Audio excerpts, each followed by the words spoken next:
Then came the GFC, global financial crisis, sweeping the board, setting the whole game clean.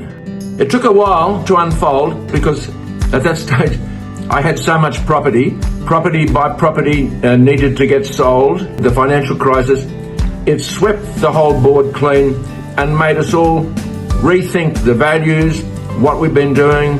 Was this the right approach? So it was really good for introspection. It made us fall back on ourselves. Was there anything we could have done better? Were there things we could have done better? Could we have approached things in a more holistic way? Perhaps. Fortunately, I'd bought all the properties so well that when the time for everything to unravel came, I was not totally wiped out like many people.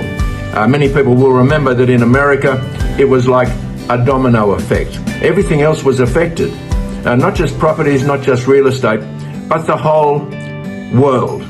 Shares were wiped off the board. So again, it was like a rebirth, and it was at the same time like a coming home. So Lady Luck steps aside when life wants to have a totally clean slate.